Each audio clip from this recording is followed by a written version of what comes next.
Continuar louvando a Deus com o hino Santuário no Templo.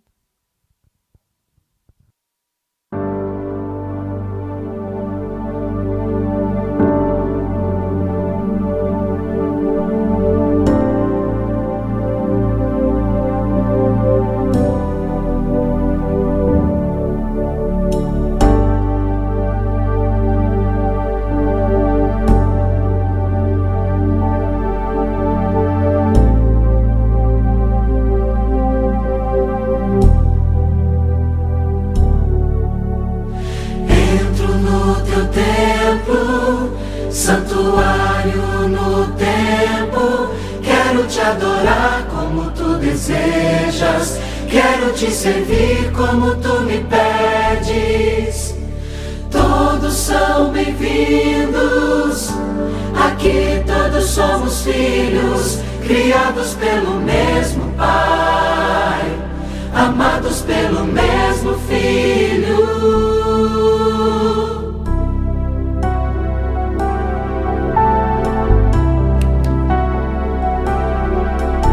Depois de 6 dias, depois de criar a vida e ver que tudo era bom, e ver que tudo era bom, não ergueste um templo de pedra, não fundaste uma igreja para te adorar, Senhor, para te adorar, Senhor.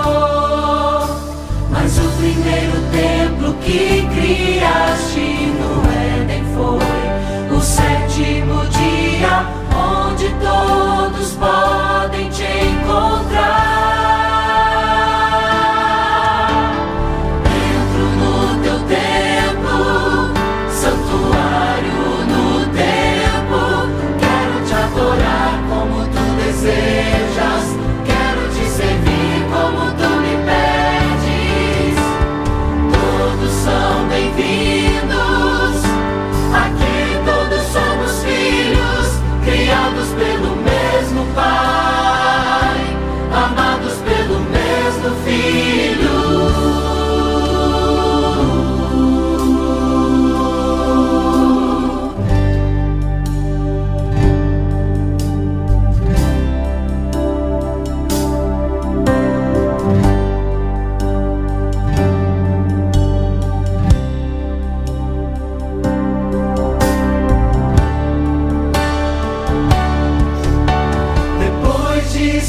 dias, depois de criar a vida e ver que tudo era bom, e ver que tudo era bom.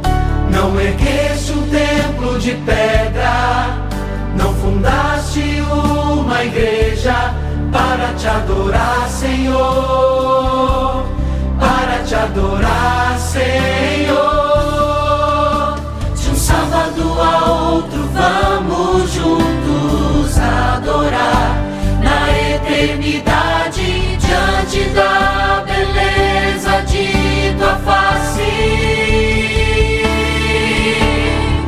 Entro no teu templo, santuário no templo, quero te adorar como tu desejas, quero te servir como tu me pedes.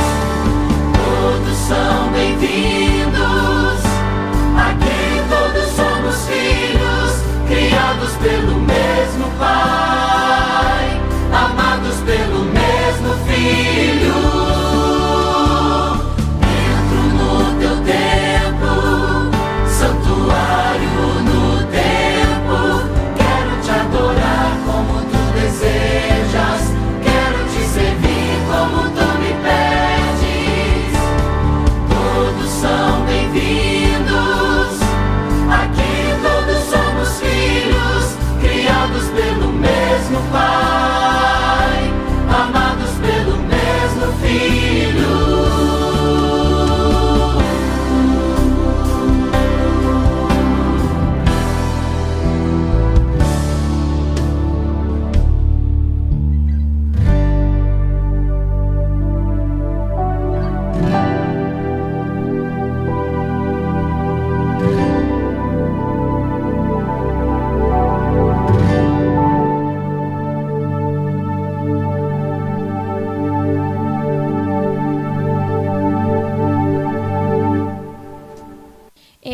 Ele é um momento muito especial na nossa programação, no nosso culto. É um momento onde a gente consegue agradecer todas as bênçãos que Deus ele concedeu para nós durante a semana. E um momento também onde a gente pode colocar aos pés de Jesus todos os nossos pedidos. Neste momento a gente vai cantar e logo em seguida nós vamos orar.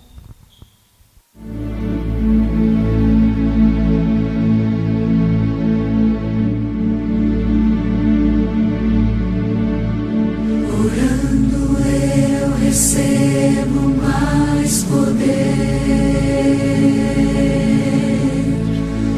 orando me entrego ao meu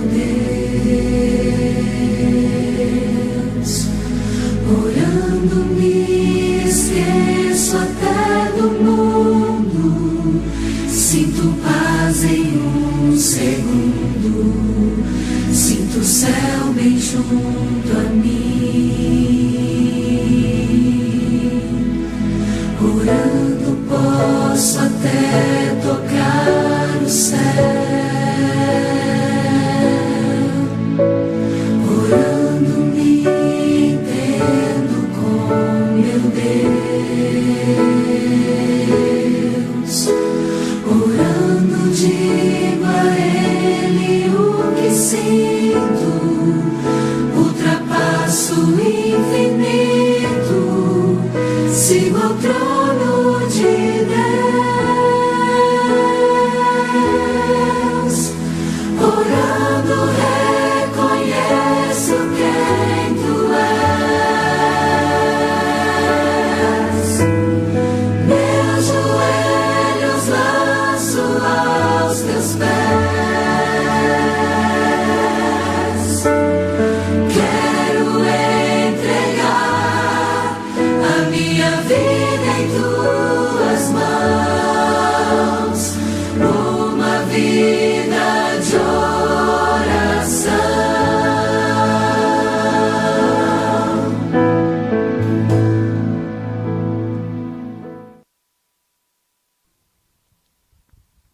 Agora convido os que estão aqui e os que estão em casa para que fiquemos de joelho para uma prece.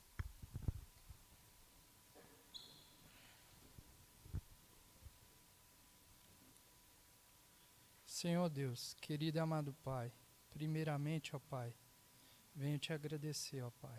Todos nós estamos gratos a Ti, ó Pai, pela oportunidade de estarmos reunidos em Tua santa casa, Senhor, para adorar e engrandecer o Teu santo nome, ó Pai, porque Tu és merecedor, ó Pai. Tu é o Deus que controla toda a terra e podemos confiar que qualquer coisa que está acontecendo no mundo neste momento, Senhor, o Senhor está supervisionando e está no controle, ó Pai. Pai querido, vem estar conosco no momento que se aproxima do culto, ó Pai. Vem colocar nos lábios do pregador, ó Pai, a Tua palavra, Senhor, que venha de encontro ao nosso coração, ó Pai. Que sejam as palavras que o Senhor quer que nós ouvimos, ó Pai. Pai querido, Pai amado, esteja especial também com a irmã Cidinha, ó Pai. Que o Senhor possa estar abençoando o seu lar, onde quer que ela habite, Senhor. Que o Senhor possa estar colocando neste momento a Tua mão sobre a vida dela, Senhor, e a abençoando. Isso é o que nós te pedimos e te agradecemos em nome do seu Filho amado Jesus. Amém, Senhor.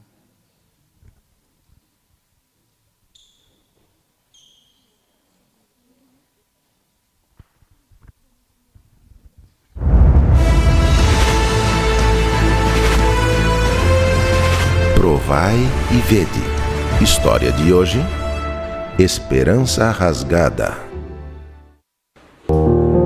Esta é Ruth Mari Rosa, trabalhando como enfermeira em um dos hospitais da cidade de Córdoba, Argentina. Ruth estudou enfermagem na Universidade Adventista do Plata e durante esse período teve que se esforçar muito para conseguir pagar as mensalidades.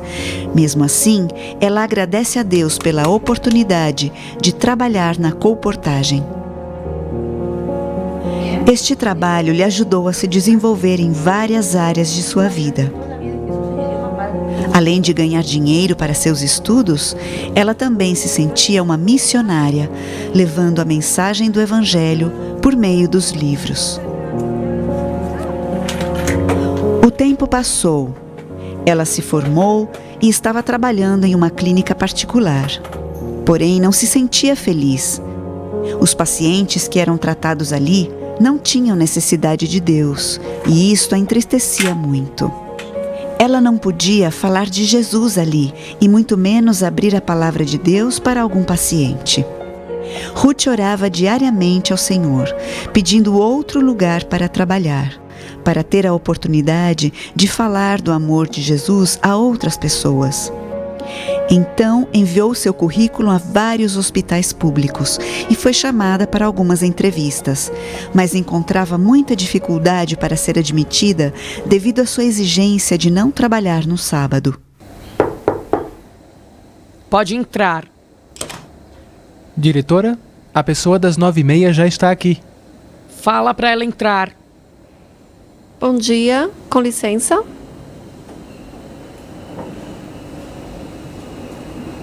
Sente-se, por favor. Obrigada. Em que eu posso lhe ajudar? Meu nome é Ruth, sou enfermeira e trouxe meu currículo para trabalhar no Hospital Misericórdia. Ah, ok. Deixa eu dar uma olhadinha. Ruth. Você estudou na Universidade Adventista do Plata. Você é adventista? Sim, sou adventista. E que texto é esse que você menciona aqui no seu currículo? Eu uso esse versículo bíblico como fundamento para pedir os sábados livres. Em um currículo? Um versículo bíblico? Qual é a sua experiência? Trabalhei com idosos, trabalhei em uma clínica médica e também com pacientes de cuidados intensivos. Aqui nós trabalhamos os 7 dias da semana. A saúde não pode ter descanso. Evidentemente, os adventistas são um problema para o sistema. E sabe o quê? Não me interessa o seu currículo.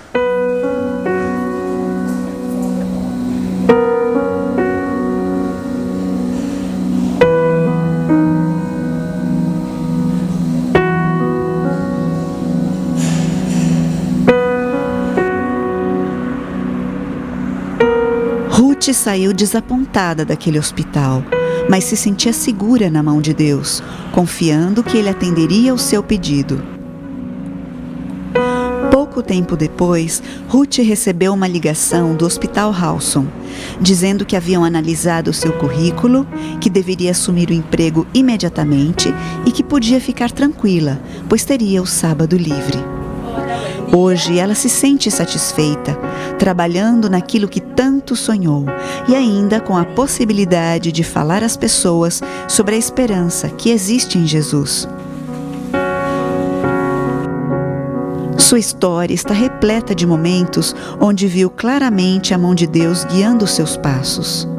Desde que Ruth decidiu se entregar verdadeiramente a Cristo e cumprir seus mandamentos, sua vida passou a ser um testemunho de fé, coragem e determinação.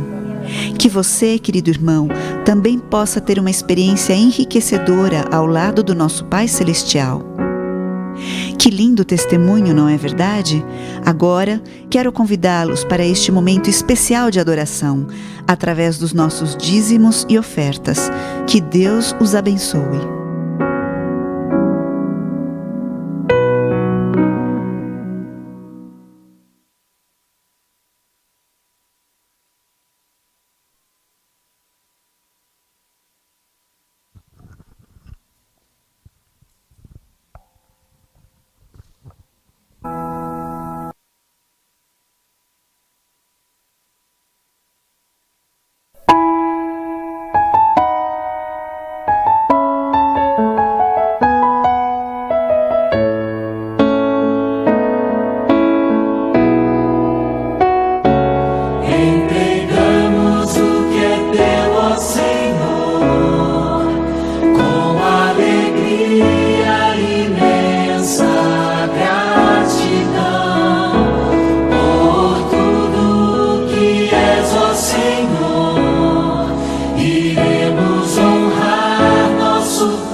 Feliz sábado a todos. Vocês estão desanimados. Feliz sábado. Ah, bom. Achei que o clima lá fora tivesse... Já parece que tá cinza, né? Mas não tá frio, não.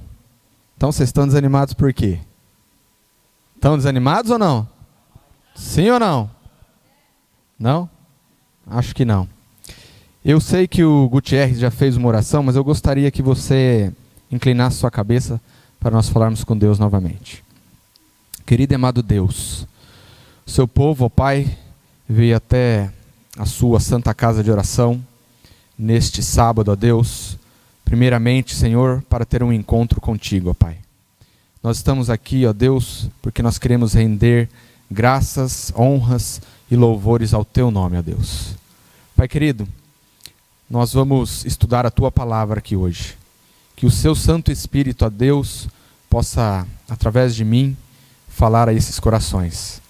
Agora, ao vivo, e posteriormente, ó Deus, para as pessoas que vão ouvir este sermão que está sendo gravado através das mídias sociais, Pai querido. Mas Deus bendito, eu tenho um pedido especial a fazer ao Senhor. Nós temos nossa irmã Cidinha no Brasil. Ela teve um AVC. Os médicos já desenganaram. E hoje, ó Deus, é seu aniversário. Pai querido, nós não somos nada, nem ninguém, não temos méritos, mas, ó Deus bendito, eu peço encarecidamente, ó Deus, se for da sua vontade, que o Senhor, ó Deus, possa restaurar a sua saúde, ó Pai. E eu acredito e eu confio que o Senhor é um Deus poderoso, o médico dos médicos, o Senhor dos senhores. E que, se for da sua vontade, ela pode sair daquele hospital andando, falando e fazendo o que ela mais sabe fazer, ó Deus, que é ajudar as pessoas. Coloque sua mão na vida dela, ó Deus. Se existem outras pessoas que estão precisando, o Senhor também coloque sua mão. Pois nós confiamos que o Senhor, ó Deus, é ainda o fazedor de milagres, ó Pai. Fique conosco, em nome de Jesus oramos. Amém, Senhor. Irmãos, lembre da Cidinha nas suas orações. Eu vou tentar manter vocês informados em relação à situação de saúde dela. Ela herdou da mãe o dom de Dorcas, que é ajudar as pessoas. E não conheço outra pessoa, além dela, da mãe e da irmã, Laura. A mãe já faleceu esse ano, que ajuda as pessoas assim de uma forma extraordinária. É um dom, né, Flights? É um dom. Enfim. Irmãos, eu questionei algumas pessoas. Infelizmente, hoje nós tivemos problema com a internet e o culto nosso não está sendo transmitido ao vivo, mas ele vai ser postado posteriormente. E algumas pessoas que não fazem parte do nosso grupo de adventistas, eu as questionei, perguntando qual assunto que elas gostariam de ouvir. E dei ali opções para elas, e elas escolheram este tema aqui. Eu orei a Deus, e Deus me orientou a realmente falar sobre isso. Quando você pega alguém e vai dar um estudo bíblico para essas pessoas, elas têm algumas dúvidas. E são dúvidas que às vezes até te coloca ali contra a parede. Então, por que Deus mandou matar no Velho Testamento? Seria Deus um tirano? Um déspota? Que ele manda matar, aí chega no Novo Testamento, é um Deus de amor. O que acontece? O que aconteceu para que isso ocorresse na história da Bíblia? Então nós vamos estudar um pouquinho sobre a história do povo e entender um pouquinho da língua hebraica também, para a gente poder entender como vivia aquele povo, qual era a cultura deles e por que chegou a esse ponto, ok? Então, primeiramente, eu gostaria que você abrisse sua Bíblia em Josué 6:21. Então, nós vamos ler alguns textos de Josué, são 3 textos agora. Josué no capítulo 6, no verso 21.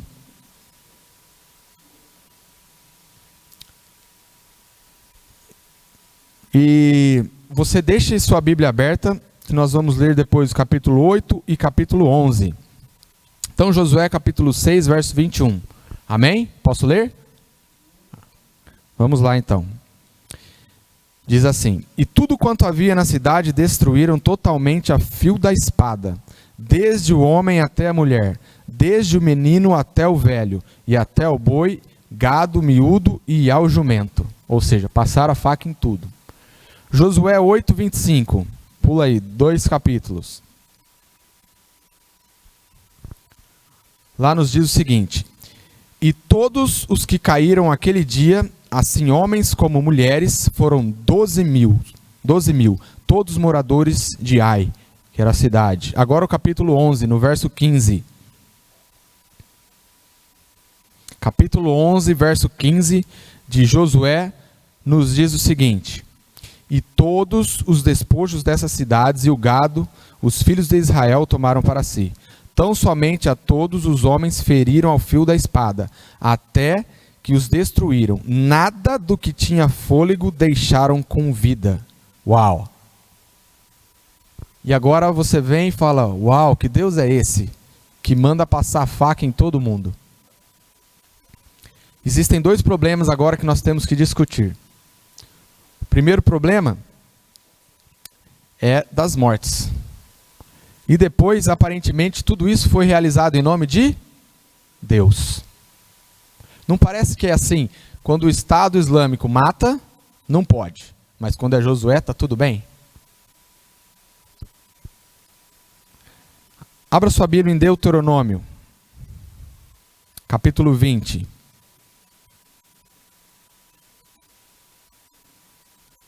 Deuteronômio, capítulo 20, os versos 10 a 19.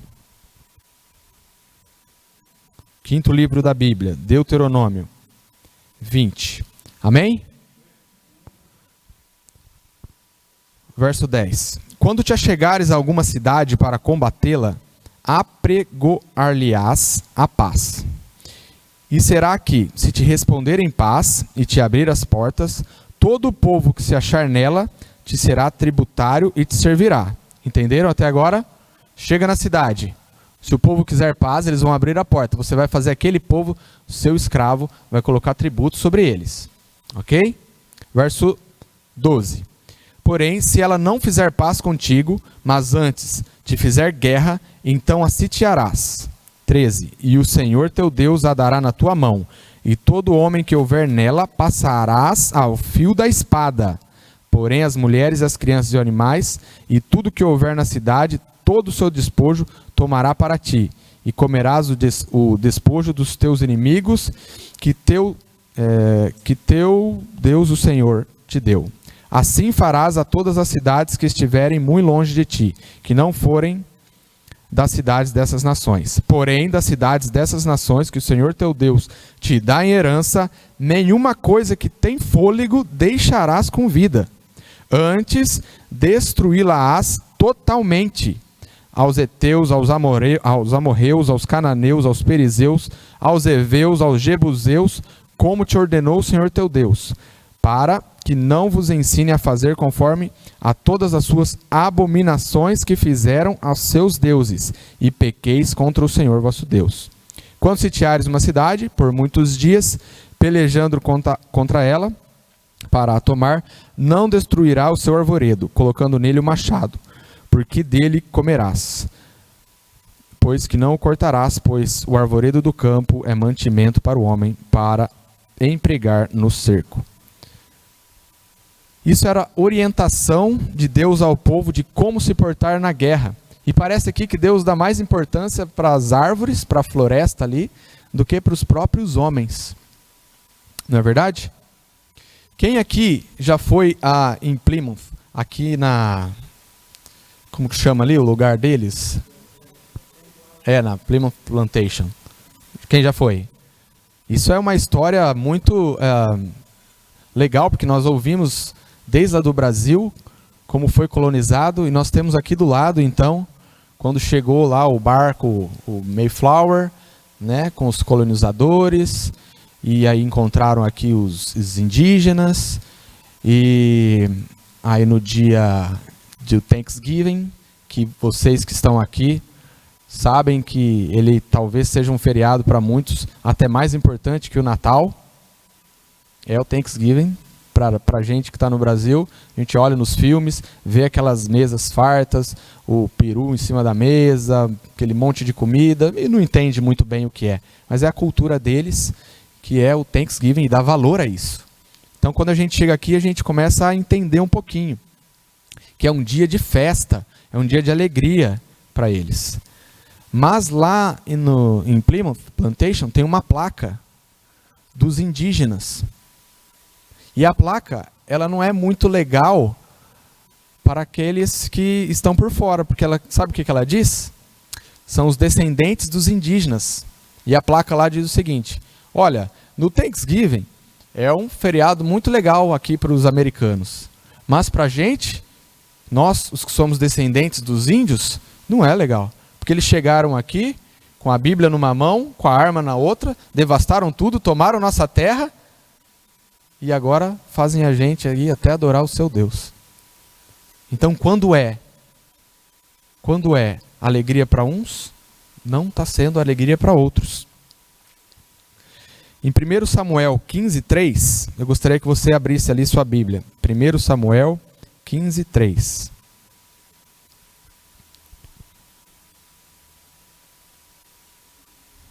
1 Samuel 15:3.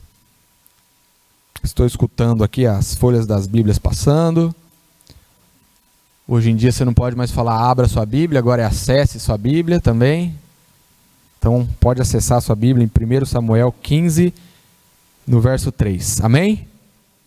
Lá diz o seguinte: Vai pois agora e fere a Amaleque, e destrói totalmente a tudo que tiver, e não lhe perdoes, porém matarás desde o homem até a mulher, desde os meninos até os de peito, desde os bois até as ovelhas, desde os camelos até os jumentos.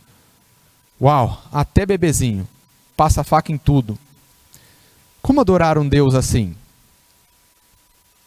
Parece ser um Deus mau, não parece? Cadê aquele Deus bonito, como eu disse, do Novo Testamento, o Deus de amor? Como entender tudo isso? Então a primeira coisa que a gente tem que entender aqui é sobre a cultura. Como funciona a cultura? Porque nós estamos aqui em outro país, mas muitos de nós, quando estávamos no Brasil, não conseguíamos entender a cultura aqui dos Estados Unidos, como eu disse, por exemplo, do Thanksgiving. Então, como entender a cultura daquela época? E eu vou dar para vocês alguns exemplos para que a gente consiga entender como funcionava a cabeça do povo daquela época. Porque hoje parece ser um absurdo, mas como funcionava a cabeça daquele povo? Então eu vou dar aqui para vocês alguns exemplos de culturas ao redor do mundo, para que vocês vão entendendo que é algo natural para eles. Para vocês, às vezes, vai ser um espanto, porque quando eu estudei aqui também fiquei espantado. Falei, nossa, não é possível que eles fazem isso, mas fazem. E é normal, é natural. Se você tivesse nascido lá, você também acharia natural. Tem uma tribo lá na Papua Nova Guiné, a tribo Dani. Sabe o que acontece? A mulher está casada, né, com o marido dela, e o marido dela morre. Então, para demonstrar a dor do luto, sabe o que ela faz? Todos os anos, corta um pedaço do seu dedo. Depois, se você procurar no Google, você vai ver as mulheres sem os dedos, assim, só com os toquinhos, algumas. Então, todos os anos, meu marido morreu, corta um pedacinho do dedo. Isso, para eles, é sinal de orgulho. De falar, olha, eu sinto a falta do meu marido. E para você, é um absurdo?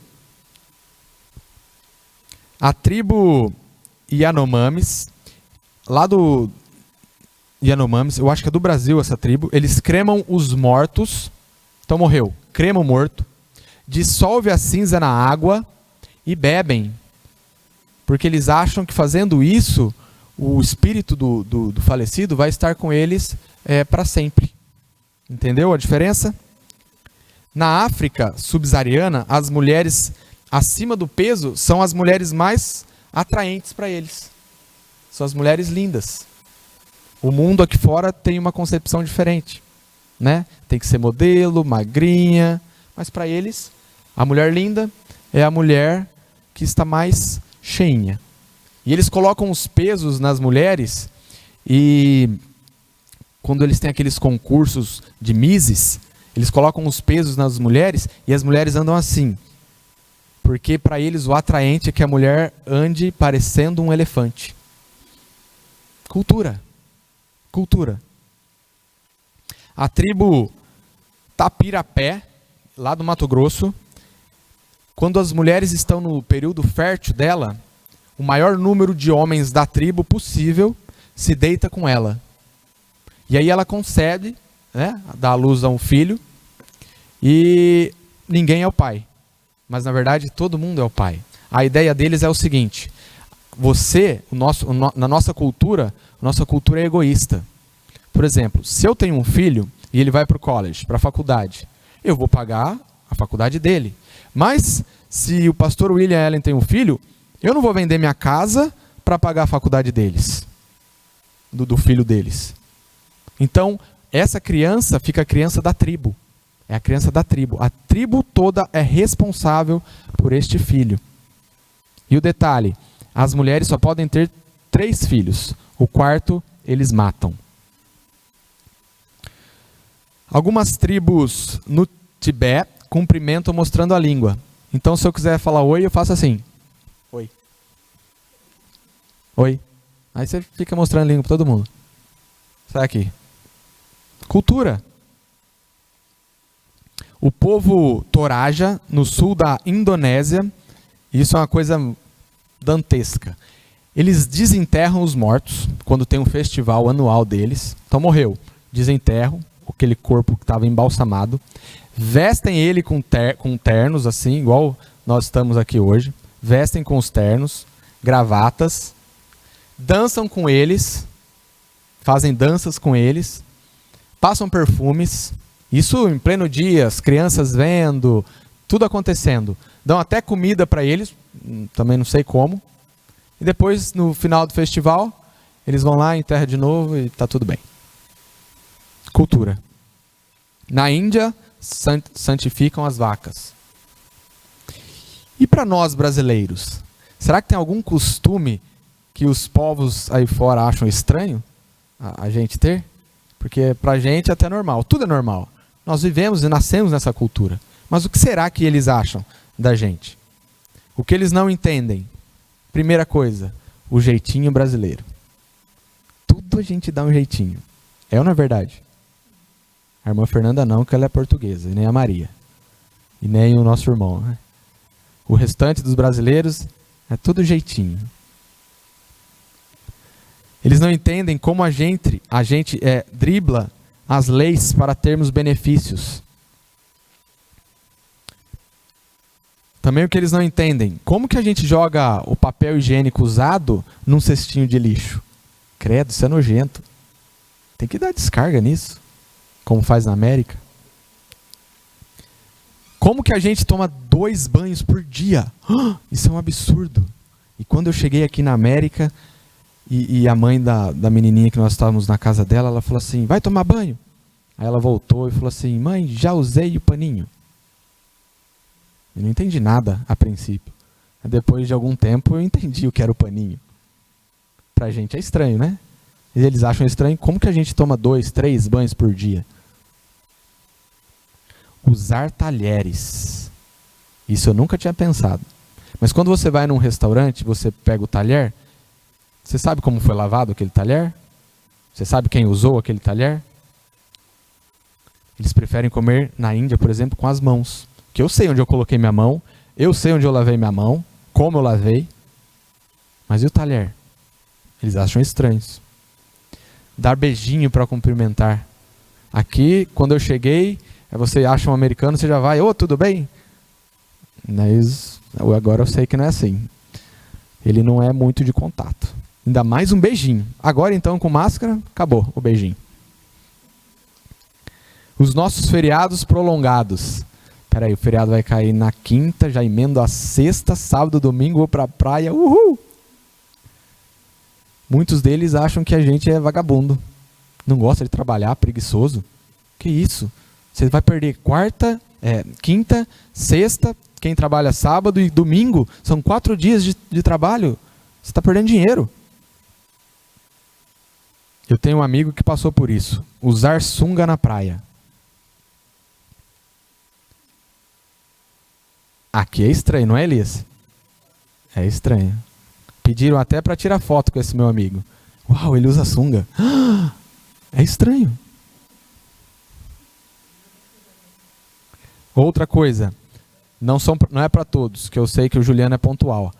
Mas a maioria, a Rô também é. A irmã Fernanda, não vou ficar falando nome não.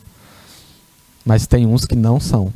Eu, por exemplo, se eu tenho que estar 9h15 aqui na igreja, eu calculo, falo, peraí, vou levar 15 minutos. Mas se acontecer alguma coisa, pronto, atrasei. Eles não entendem. Mas pra gente, é tudo normal.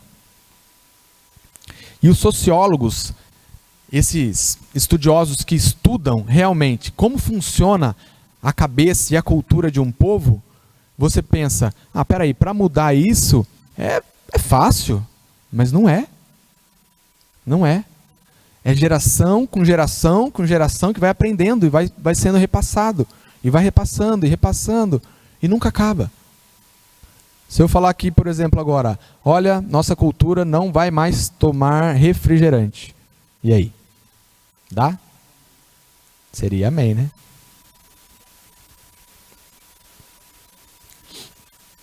Então, como funciona a cabeça de um radical desse povo que nós vemos na TV que se auto-explode por amor? Tem uma mulher, uma história verídica, o nome dela é Hatum. Ela foi obrigada a casar com o primo dela. Ela era novinha, o primo dela tinha 30 anos a mais que ela, e ela foi obrigada a casar com ele. E ele, vocês sabem que aquele povo meio extremista, e ela então resolveu fugir, e fugiu, foi embora para a Alemanha. Chegando na Alemanha, ela conheceu um outro homem, se casou com ele, só que a família dela ficava no pé dela. E aí então, o primo dela, né, que era o ex-marido, ele foi até a Alemanha para matar ela. E depois que ele a matou, ele voltou para o país dele, e aí fizeram uma festa com os familiares dela, os pais, mães, os irmãos mais novos dela, comemoraram. Uau! No Oriente Médio, eu nunca estive lá, mas tenho muita vontade de estar. Quem já esteve e sabe que eles são um povo que gesticulam muito, falam alto, e até um cuspe no chão é motivo de briga ali. E até hoje eles têm essa ideia de matar. Então, se é assim hoje, imagina no tempo de Abraão, de Moisés, como não era. A lei do talião, ela dizia assim, ó, olho por olho. Vocês já ouviram essa expressão, está na Bíblia, Moisés copiou, lembra? Olho por olho, dente por dente. Em 1750 a.C., o legislador Hammurabi, ele colocou um limite nessa vingança. Porque era assim, o irmão Wilson vem e me mata. Meu irmão tem o direito de ir matar o irmão Wilson. Só que o irmão do irmão Wilson tem o direito de ir matar o meu irmão. E assim, nunca teria fim. Então eles instituíram o quê? Olho por olho, dente por dente. Mato ele, ele vem e mata, acabou. Teria que ser assim. Senão nunca teria fim essa matança. Ok? Por algo que eles encontraram para dar limite na matança. Mas veja bem, eles não proibiram de matar. Não foi proibido. Ele só colocou um limite. Vai até ali e pronto. Mas nós achamos anormal realmente essas coisas, né? Enfim, os assírios que dominavam aquela região ali de Canaã, eles eram combatentes ferozes, assassinos brutais. Vocês leem na Bíblia isso? Que eles eram impiedosos. Nunca foi o plano de Deus ter essa matança. Nunca foi. Então Deus tira ali Abraão da terra de Ur e leva ele hoje para uma região que ali hoje é Israel. Deus falou a Abraão, essa terra que você está é extremamente violenta. Eu vou te tirar daqui, vou te levar para uma outra terra, lá também tem violência, mas é menor do que aqui.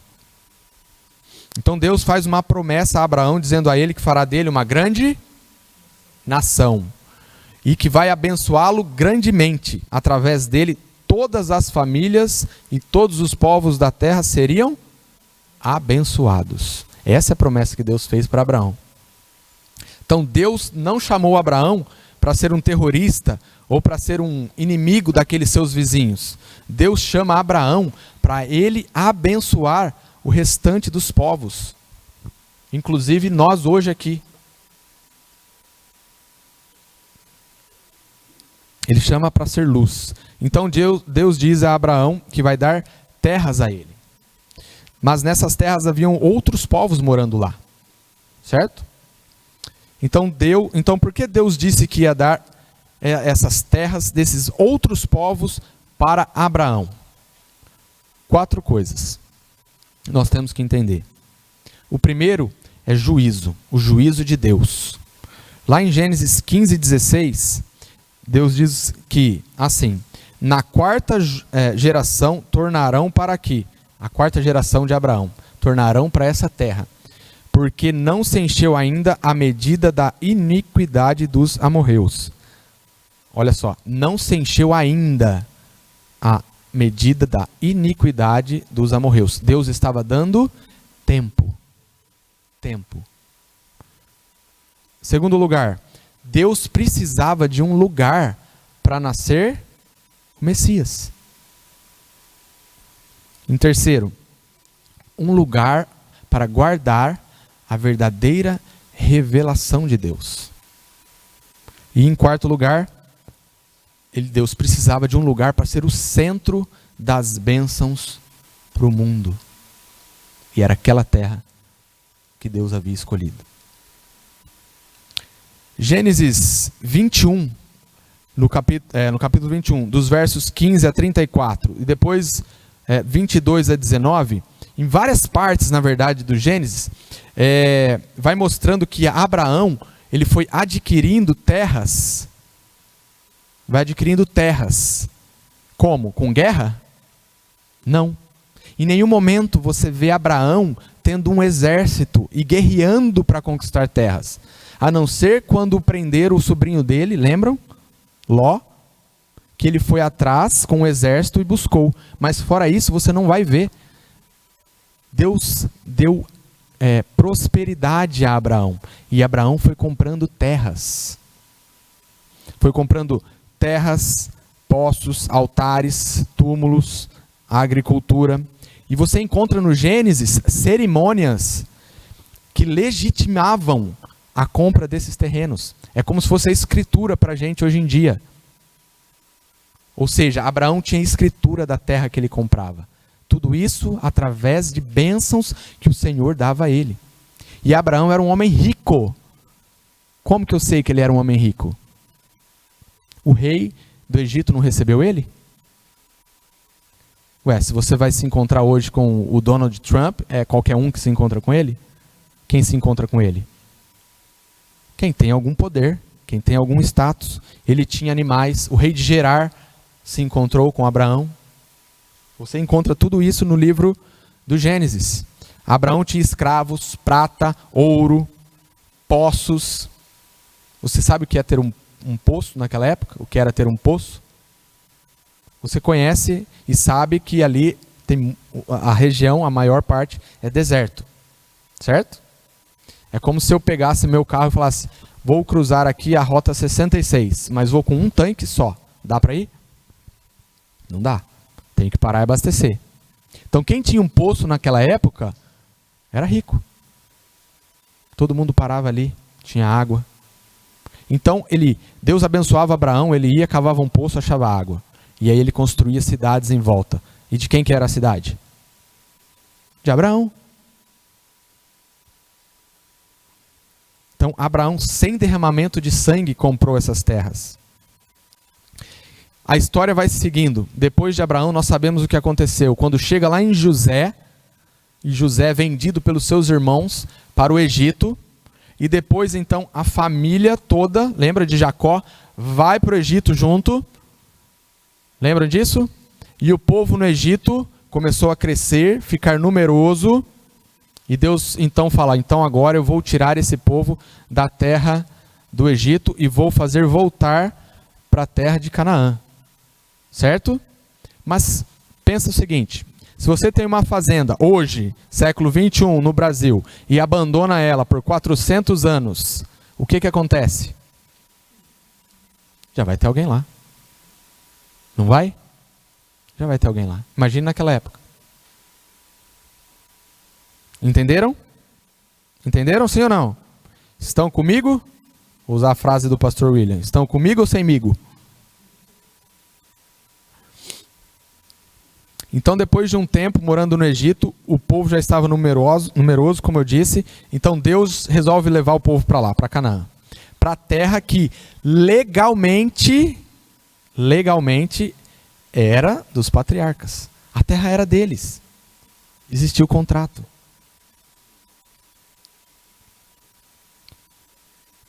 Ok. Então, o povo forte já habitando naquela terra. Então, chega a Deus e fala... mata. Então nós temos um problema. Deus mandou matar. O que temos que entender é que Deus falava na língua que aquele povo podia compreender. Deus ele é muito didático. Deus é muito didático para explicar as coisas. Nós vemos na Bíblia coisas, Deus explicando, e quando vamos estudar, nós entendemos o porquê. Por que Deus tinha que falar daquela maneira com aquele povo. É quando Deus falou que a mulher, quando estava no seu período, ela era uma mulher impura. Se Deus fosse explicar para eles, eles não iam entender. Um povo bruto, rústico, que queria lá pegar a mulher deles, fazer o trabalho com elas e depois largar a mulher. Deus falou então o quê? Não toca, está impura. Entenderam? Mulher é impura? Não, Deus só queria que eles entendessem. Então Deus foi didático. Na língua que eles puderam entender, era assim. Entendem? A cabeça deles era assim. Então vamos entender um pouquinho do hebraico, que era a língua daquela época, para aquele povo, e a língua na qual foi escrito o Velho Testamento. Então o Velho Testamento foi escrito em hebraico. E o restante, o Novo Testamento, foi escrito em grego e aramaico. Muito bem. Então o verbo ali no hebraico, no original hebraico, quando Deus diz mata, na verdade era o verbo dekal. Dekal. Pronunciei certo, pastor? Dekal. Estou quase um hebreu aqui. Ele não indica uma ordem direta para matar. Este verbo, quando Moisés escreve, não indica uma ordem direta para matar. Entenderam? Mas é algo permissivo. É algo que permite. Deus está permitindo e não dando a ordem direta. É mais ou menos assim, ó. Um exemplo. Eu falo para o pastor William: Pastor William, você está gripado, está com dor de garganta, tem o coronavírus aí, e você quer tomar um seu sorvete. Não toma sorvete. Agora não é a hora de você tomar sorvete. E ele vai lá e insiste, fala, mas eu quero, e não sei o que, eu quero. Aí eu perco a paciência, vou lá e falo assim, então vai lá e toma sorvete. Vai lá então, toma seu sorvete. Isso é uma ordem direta para ele, mas é uma ordem com ironia. Entenderam? É uma ironia. Estou falando para ele. Eu não estou mandando ele lá realmente tomar o sorvete. Eu estou discordando dele com uma ironia. Entenderam? Tá difícil ou não? Sim ou não? Sabe na língua hebraica como que ficaria essa ordem para o pastor William? Ficaria assim, ó. Eu te farei tomar sorvete. Que negócio estranho. Eu te farei tomar sorvete. Ou seja, na língua hebraica, eles colocam Deus como responsável por aquilo que ele simplesmente permitiu. Entenderam? Deus permitiu. Não foi uma ordem direta, vai e mata. Ou seja, Deus estava autorizando o povo a ir. Como se eu dissesse para o pastor William, pastor William, eu permito que você saia da igreja e pegue alguma coisa lá no seu carro. Na forma hebraica ficaria assim, pastor William, eu te farei sair da igreja e pegar alguma coisa no seu carro. Entenderam? Sabe quando as parteiras, no caso de Moisés, quando ele nasce, lá no hebraico, no original hebraico, é assim que está aquela frase, ó. Elas, as parteiras, fizeram viver os meninos. Faz sentido? Pra gente, não. No português, é assim. Elas deixaram os meninos viver. Outro caso. Deus me fez ver também tua semente. Isso em hebraico. Mas pra gente Deus permitiu que eu visse a sua semente. Deus me fez ver, uma permissão. O professor Joy Sprinkler, professor de hebraico, PhD da Hebrew Union College, diz que esse texto de Deuteronômio ele deveria ser escrito da seguinte forma: agora, se ela, a cidade, não estiver disposta a ter paz com vocês, mas em vez disso fizer guerra, então vocês têm permissão para sitiá-la. Não é vocês deverão sitiá-la. Por isso a Bíblia, irmãos, ela não deve ser só lida, ela deve ser estudada. Porque se você ler apenas, você vai achar isso, que Deus é um tirano, Deus é um assassino. Não. A Bíblia deve ser estudada. Aí você se pergunta, mas até criança Deus mandou matar? O cenário daquela época não era o ideal, mas era o real. E Deus diz isso, não é o meu plano, mas se for preciso, mate. Eu estava assistindo um filme, 2 semanas atrás, é um herói de guerra americano, acho que tem lá no Netflix, chama Sniper Americano. E ele foi o maior atirador de elite, né, o sniper, que já existiu nos Estados Unidos. Então ele é um herói de guerra. Vocês sabem aqui que o povo, para patriotismo, eles são... Então as crianças, quando estão na escola, já aprendem que a pátria deles é importantíssima. É ou não é verdade? Quem tem criança aqui sabe disso. E vocês veem as bandeiras espalhadas nos carros, nas casas. Praticamente todas as casas têm uma bandeira americana. Então esse cara, o herói de guerra deles, é o cara que mais matou pessoas. E tem uma parte no filme que ele olha e tem um menino e ele mata um cara lá que vai jogar uma bomba nos soldados americanos. E ele mata esse soldado, que ele está com um lança-granada. Um mosquitinho aqui. E aí a arma do rapaz cai no chão, vem o menininho, pega, e ele olhando lá com a arma dele, e aí você pensa no filme, ai meu Deus, vai matar o menino. Se ele não mata o menino vai soltar a bomba no exército. É mais ou menos isso que Deus está falando. E chega na parte do filme, e o menino larga a arma, e ele não precisa matar. Mas se for preciso, mate. Entenderam? Entenderam? Ok.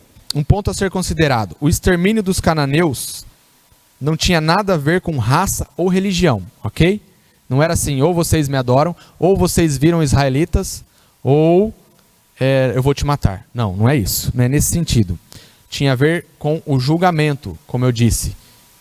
Por Deus, por aqueles povos que não estavam de acordo com o que Deus falou a eles. E Deus também disse para o povo, ataque, como nós lemos lá no início, apenas se vocês forem atacados. E também vocês têm que entender que Israel depois sofreu as mesmas consequências que esses povos. Quando Deus permite que os babilônicos vão lá e façam eles de escravos. Entenderam? Então, a moeda está nos dois lados. E o que esses cananeus faziam que Deus disse que não aguentava mais as suas iniquidades? Como que era esse povo, então? Então, a arqueologia, ela comprova só alguns fatos que eu vou passar para vocês. Primeiro, sacrifício de crianças. Tinham 2 formas deles sacrificarem as crianças. Colocavam num altar, davam uma marretada na criança, sacrifício de criança. Outra coisa, tinha a deusa deles, a deusa, como é que é o nome dela? Ishtar. Eles colocavam fogo na barriga dela, aqui era uma estátua enorme, e aqui a barriga então era aberta, e eles pegavam suas crianças e jogavam no fogo. Sacrifício de crianças. Sexo com animais, bestialismo era praticado naquela época, naturalmente. Incesto, relações sexuais com sua mãe, sua irmã, qualquer um da sua família. Homens que trocavam de sexo também para poder adorar aos outros deuses. Cultos de orgia, ao ar livre, com crianças vendo e tudo acontecendo. Sexo com cadáveres. Necrofilismo. Esse era o povo que habitava naquela terra. Que Deus disse, a minha paciência com eles está se esgotando. O escritor Albright diz o seguinte, olha só o que ele diz. foi uma sorte para o futuro do monoteísmo que os israelitas da conquista eram um povo selvagem, dotados de energia primitiva e vontade implacável de existir, uma vez que a dizimação resultante dos cananeus impediu a fusão completa das duas culturas, o que quase inevitavelmente teria extinguido normas de Javé a um ponto onde a recuperação seria impossível. E ele, em outro ponto, chega a dizer que Israel fez um favor à humanidade destruindo esses povos, porque se não tivesse destruído, hoje em dia, o que nós achamos que é violência estaria extremamente pior, porque aquele povo traria a cultura deles para Israel, que trariam para os nossos povos, e hoje em dia seria um caos, a mais do que é. Ele diz que fizeram um favor.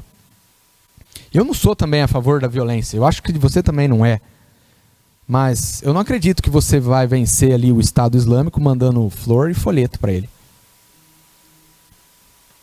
Se alguém aparecer num lugar cheio de bomba e você tem uma arma, o que você faz?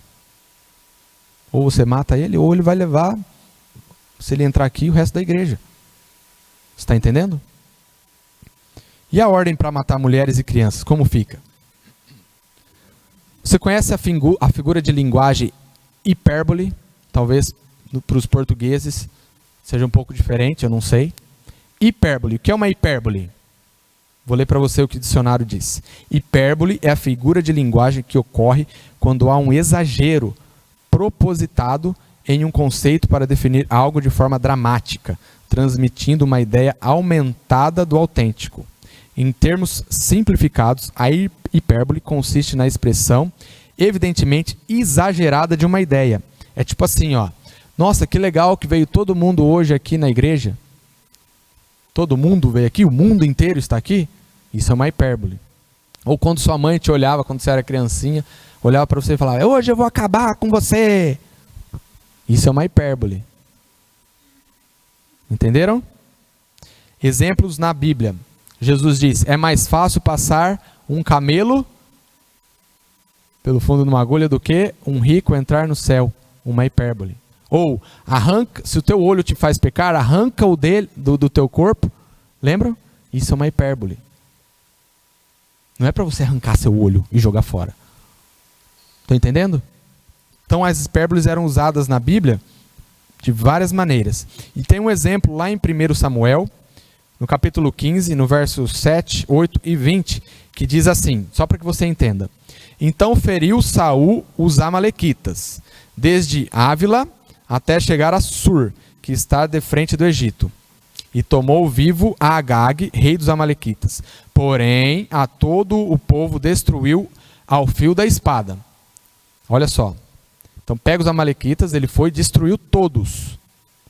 Todos, ok? Só que quando chega lá em 1 Samuel, quando Davi, e Davi é posterior a Saul, lá em 1 Samuel 27 diz o seguinte, e subia Davi com os seus homens, e davam sobre os Jesuritas, e os Jersitas, e os Amalequitas. Mas espera aí, Saul já não tinha destruído todos ao fio da espada? Todos? Então como que Davi encontra alguns para matar? É uma forma de exagero, entenderam? Exagerado. Então quando Deus diz e vai e diz, fere todos, e também mulheres e crianças, isto é uma hipérbole, não era literal para destruir mulheres e crianças. Resumindo então, primeiro, não era o ideal de Deus guerra e morte, ok? Segundo, o povo de Israel não cometeu genocídio. Terceiro, tiveram que matar para se defender, porque se Israel não tivesse pegado em armas para se defender, aqueles povos teriam acabado com eles. E Deus então aproveitou o momento e executou o seu juízo contra aqueles povos que Deus já não aguentava a sua iniquidade. Bom, eu confio em Deus e acredito que você também. Mas nem por isso eu deixo o meu carro em algum lugar e não ativo o alarme dele. Não é verdade? Ou se você tem na sua casa uma câmera, você não confia em Deus? Mas você deve se proteger. Mas então, e o mandamento não matarás? Como é que fica? Deus permite então matar, mas dá um mandamento para não matar? Estranho. Este mandamento, infelizmente, ele está mal traduzido. O verbo, vamos ver o hebraico de novo. O verbo no hebraico para matar é katal, que de um modo geral é matar. Matar uma aranha, matar uma barata. Mas no mandamento não aparece este verbo, lo katal, ou seja, não matarás. No mandamento, no original hebraico, está assim, lo tiratzihá. É outro verbo. Sabe o que significa? Não assassinarás. Assassinar e matar não são sinônimos perfeitos. Você pode matar sem assassinar. Como assim? Vou explicar. Eu e minha esposa Rebeca planejamos matar a minha sogra. Tô brincando, sogra. Calma. É só um exemplo. Ela até levantou para ir embora.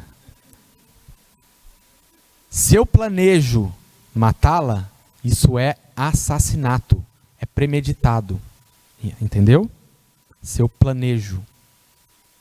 Agora, se entra um bandido na minha casa e ele está armado e eu uso a arma para me defender, eu o matei. Isso é permissivo. Entenderam? Segundo o mandamento, uma coisa... Porque, por exemplo, não matarás. Então eu não posso matar um boi. Porque Deus não disse o que eu não posso matar. Eu não posso matar um boi, não posso matar a barata, não posso matar... sei lá, nada. Não matarás, não matarás. Tinha um pernilongo me rondando aqui, eu estava louco para matar ele. Não posso. Não foi esse o verbo, então, usado na lei quando Deus deu os 10 mandamentos. O verbo usado foi não assassinarás. Entenderam? Ficou claro? Sim ou não? Sim ou não? Até Paulo, ele diz no Novo Testamento, se o Estado permite a execução de morte, tudo bem. Entenderam? Então tá bom. Entenderam que ali então não era assassinato que Deus mandou, e sim uma guerra que Deus permitiu por uma situação necessária, e a linguagem vai e mata, além de ser permissiva, era uma linguagem de exagero. Ficou claro isso? Sim ou não? Não senti firmeza não. Acho que vocês vão ter que assistir de novo no YouTube. Mas por que de tudo isso então? Por quê? Muito simples. Por amor. Por amor a mim e por amor a você. Deus tem a história nas palmas das suas mãos. Se tem algo que Deus controla, é a história. Mesmo com o seu poder de livre-arbítrio que você tem e você o exerce, Deus permite. Deus te dá total liberdade para você escolher qual caminho você quer seguir. Deus não tira essa liberdade de você, mas Deus controla a história, porque Ele tem um plano maior. O plano dele é que Jesus viesse, nascesse, morresse, para que eu e você fôssemos salvos. Se o povo de Israel então não tivesse voltado para sua terra, como faria? Bom, talvez Deus teria um plano B, mas Deus é o Deus do plano A. Deus é o Deus certeiro. Deus faz qualquer coisa, e Deus mandaria Jesus Cristo vir morrer só se uma pessoa tivesse pecado. Uma só. Poderia ser eu. Ele ama tanto você, tanto, que você nem consegue entender. já imaginou um Deus vindo morrer por você? Um Deus. Não é qualquer um. A nossa forma de pensar em morte é uma coisa muito humana. Jesus viria por você, só por você. Entenda isso, coloque na sua cabeça. Esse é o plano de Deus. Jesus veio então. Jesus viveu aqui. Mostrou como deveria ser feito. Jesus então morreu. E hoje nós somos salvos pela graça de Jesus. Então Deus tem um plano para a minha vida, um plano para a sua vida. É um plano de salvação, um plano de vida e não de morte. Deus quer dar vida a você, e vida em abundância. Ele diz isso na palavra dele. Eu quero dar vida e vida em abundância. Escolha estar ao meu lado, escolha seguir os meus caminhos, para que você não precise não passar pelos meus juízos. Deus não quer que nada de mal aconteça a você, mas somos nós que escolhemos os caminhos que nós queremos seguir. Que hoje nós possamos entender que Deus sempre foi e sempre será, não o Deus do amor, mas Ele é o próprio amor. Deus é o próprio amor. É o amor em pessoa. Quando você olha a sua mãe, carinhosa, Deus é além. Esse é o nosso Deus.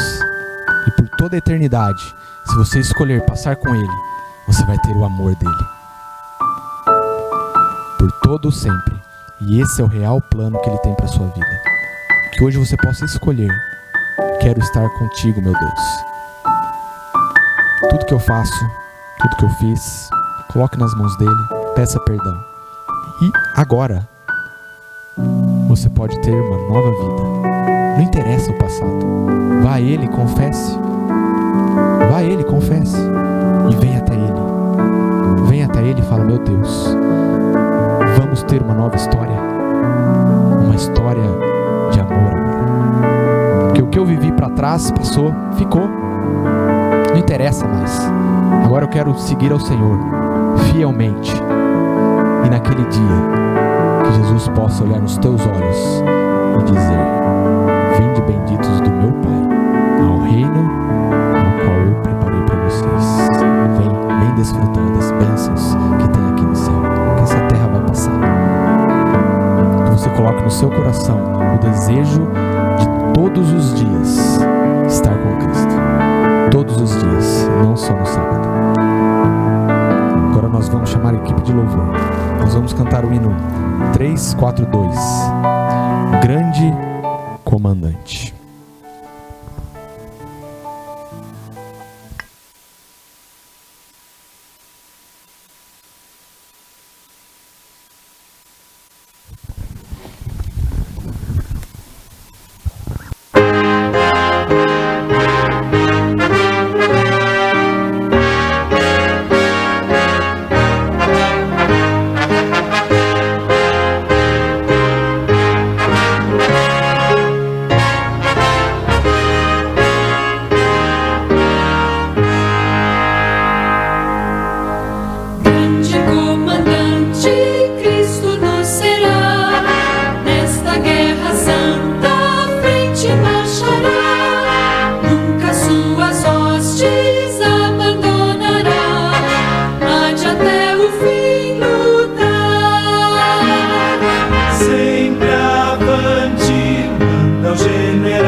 Sempre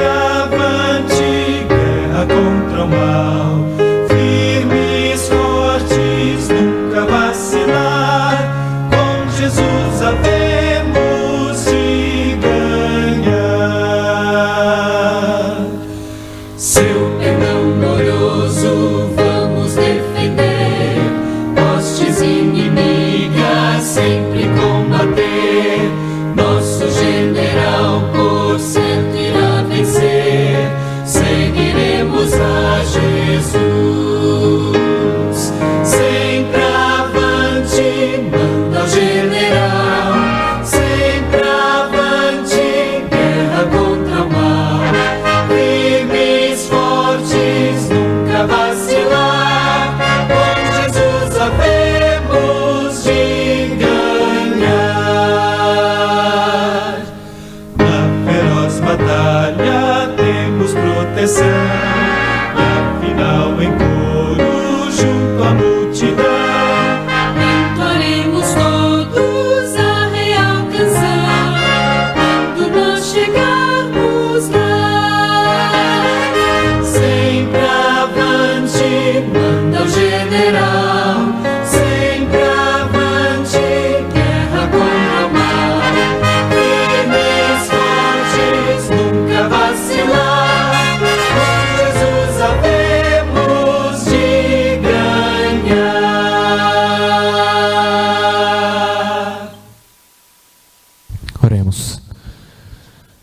amado Deus, nosso Pai Celestial, obrigado, Senhor, porque nós podemos hoje estudar aqui um pouquinho da Tua Palavra, Deus.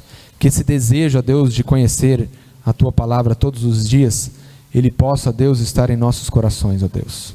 Que nós não abramos só a lição da escola sabatina, ou a própria Bíblia, Deus, apenas para lermos histórias, mas que nós possamos, ó Deus, nos debruçarmos sobre as Escrituras Sagradas, ó Pai, e estudarmos e compreendermos, ó Deus, a história, compreendermos, ó Deus, que o Senhor é um Deus de amor, que nos ama, ó Pai querido, e que o Senhor tem um plano de resgate para nós no final de tudo isso, ó Deus. Pai querido, que o Senhor coloque em nossos corações o desejo também, ó Deus, de estarmos com o Senhor todos os dias, porque só assim nós vamos poder vê-lo face a face, ó Pai. Deus bendito, se temos falhado, errado, que o Senhor nos corrija, ó Deus, pois somos pecadores e queremos, ó Deus, entregarmos nossas vidas em Tuas mãos, para que o Senhor faça o melhor por nós, ó Pai. Amém. Abençoe a cada um aqui, ó Deus, os nossos visitantes, os membros que estão aqui e os membros que estão em casa também, ó Pai. Que o Senhor possa colocar Sua mão na vida deles e dar a todos nós um sábado de bênçãos, ó Deus. Amém. Colocamos em Tuas mãos as nossas vidas, em nome de Jesus oramos. Amém, Senhor. Amém.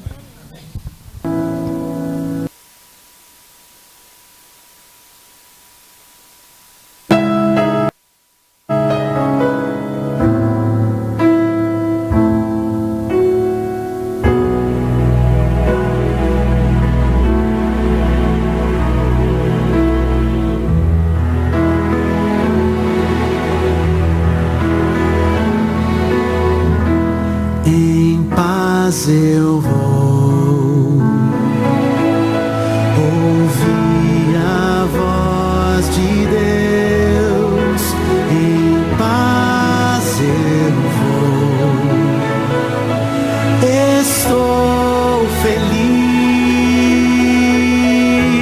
achei abrigo em Sua casa. Em paz estou com meu Jesus.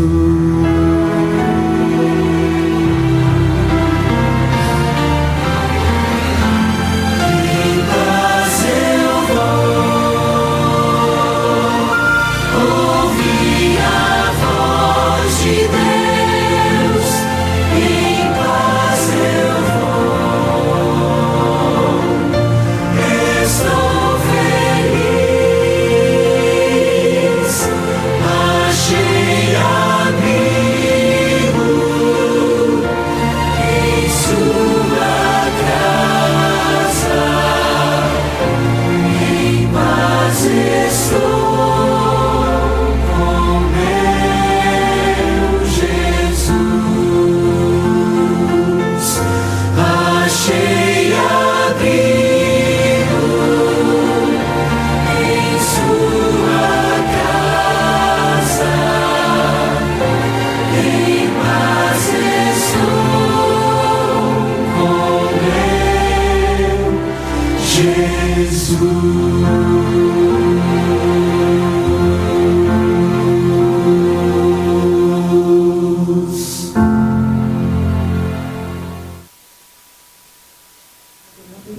Obrigado por nos acompanhar a cada sábado. Nós queremos agradecer que tudo nós temos feito para a honra e glória do nome de Deus. Nós gostaríamos também, a Igreja Adventista do Cape Cod, gostaria de presentear você. Vai aparecer aqui embaixo o nosso Instagram, o nosso e-mail. Se você gostaria de receber um livro de presente, nós estaremos enviando em sua casa. E lembrando que no próximo sábado estaremos juntos novamente. Que Deus abençoe. Em paz eu vou ouvir a voz de Deus. Em paz eu vou. Estou feliz, achei abrigo em Sua casa. Em paz estou com meu Jesus.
Jesus.